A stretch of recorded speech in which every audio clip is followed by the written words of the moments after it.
I think about him in his like black and blue rash guard up here, like every Saturday.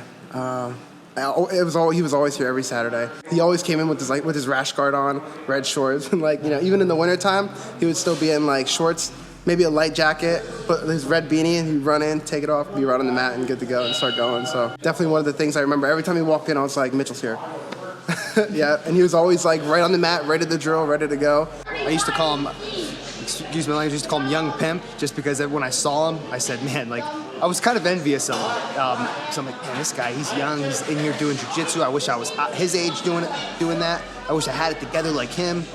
And I was like envious, and I was like proud of the kid. I'm like, man, this guy's doing the right things. I didn't think he was gonna stick around. Like, I'm not gonna lie, he's like this blonde hair, like long, like young kid comes in. I was like, oh, Mitchell's not gonna last. It's like, I don't even think I remembered his name for like the first couple weeks because I was like, well, there's no way he's coming back. But like I said, he kept coming and he kept wanting to learn, and like people would beat him up, and he just smile about it. And then eventually he started beating people up in here. It got pretty bad. Like Mitchell was a beast, man. Like he was scary.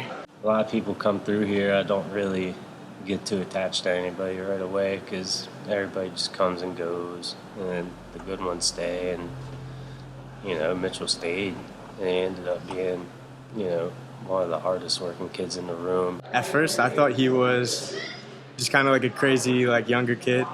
I mean, he's not too much younger than me, but I mean, once I got to know him and got to roll with him a lot in the room, he reminded me a lot of myself when I was younger. And when I was younger, when I first got into wrestling, it really changed me, like having somebody to show me that discipline and all, and just something to put my time and energy into to grow. And I saw that little bit of myself in him. He was really good. He reminded me a lot of myself when I was younger. We're similar body types and stuff. So it reminded me a lot when I started jiu-jitsu. He was around like the same age. So I always looked at him as like a little brother, almost like someone I would like help along. And he was really good, very, very inspiring and very positive. Very, very happy, very outgoing, and always willing to listen and always willing to take advice or take some suggestion. He's very open. I mean, probably again, from being my age, my old age, 46 years old, he's probably one of the most mature kids that I've ever met in my life. I mean, very, very well parented. I mean, everybody loved him. He was a sweetheart. And he was just nice to everyone. Always walked in with a smile on his face. Like, everyone was always just like yelled his name when he would walk in the door. Everyone was happy that he was here. Yeah, I never saw him here in a bad mood. Always seemed like he had a good mood. Always had a smile on his face. People talking to him had a smile on their face. He just brought joy to people's life. He was always high energy.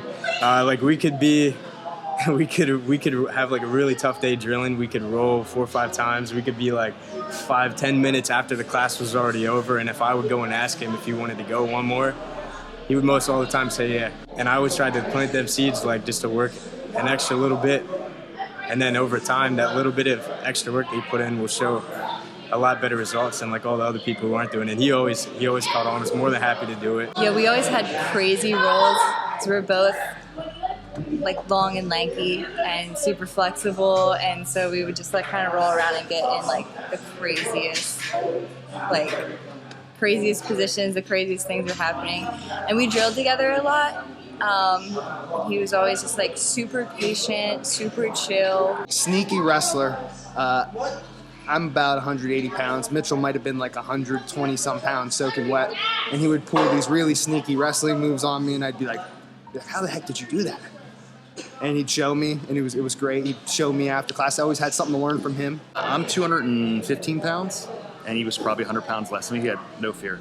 He had no fear of attacking me in a good way, right? As a teammate, but very eager to learn, as opposed to when you're 16, 17, 18 years old. A lot of times you want to do your own thing and listen to, other things than your coach or other people. You listen. And there's not very many people like that. I mean, we have some in here, but, he's just a kid, and he just came in, and it was work. And every time I'm in here, like, I couldn't see Mitchell and not smile. He's always looking for me, and he's like, hey, man, he's like, we gonna roll today? I'm like, yeah, we're gonna roll today, man.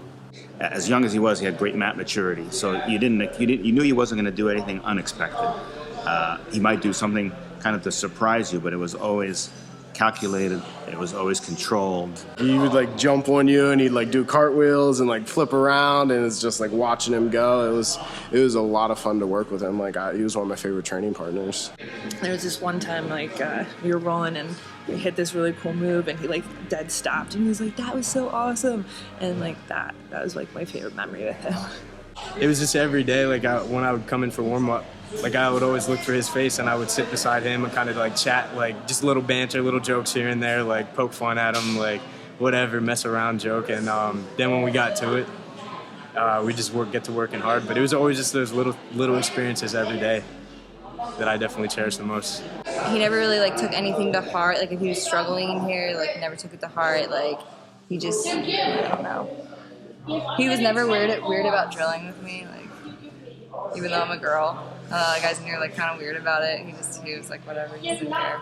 He was never worried about going with big guys, small guys, girls, guys, anything. You know what I mean? He always rolled with everybody. But I specifically remember always loving the roll with him because he was, again, so active. You know what I mean? And as he progressed and got better, he slowed down, but he still was always just slinging the offense, slinging the defense, constantly moving. You know what I mean? Which is great for jiu-jitsu and what you do. So it was awesome. I cherish those moments for sure. One of the hardest working kids in the room, and I remember he was getting ready for a Fuji tournament a couple years ago, and it was after practice I would work extra takedown rounds. Everybody else is tired and getting ready to go home, and no matter how much I was pushing Mitchell, he was asking questions, and he would just go. It was one of my favorite things ever. Is just seeing how hard and mentally tough that kid was. He really inspired me because he was losing his matches, but he kept going, and he kept pushing, and then eventually he was winning some matches and stuff. And I was like, see, that's dedication right there. That's very positive. He's always positive no matter what. Yeah, right before his last competition at Blue Belt, I remember probably 40 minutes of us just beating the crap out of him over and over to get him ready for this competition. And it's a general theme with him. He just got right back up, smile on his face, ready to keep going and keep training. And that's all you can he was there to learn, and that's all you can ever ask for. And somebody that shows up here willing to learn, willing to try, not give up. And that was Mitchell to a T. Probably my favorite moment was, again, getting back to that Fuji tournament he was getting ready for. I remember getting ready for that tournament, wrestling again. He always had a really good chin strap, had a really good cradle. I remember specifically, I'm like, hey, we can work this Darce, or you're really good at wrestling. I was like, but I think you could be better at reshooting, and just would work and work. And he went to that Fuji tournament that day.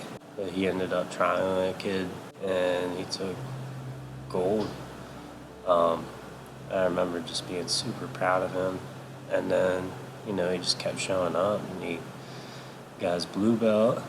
And he's just,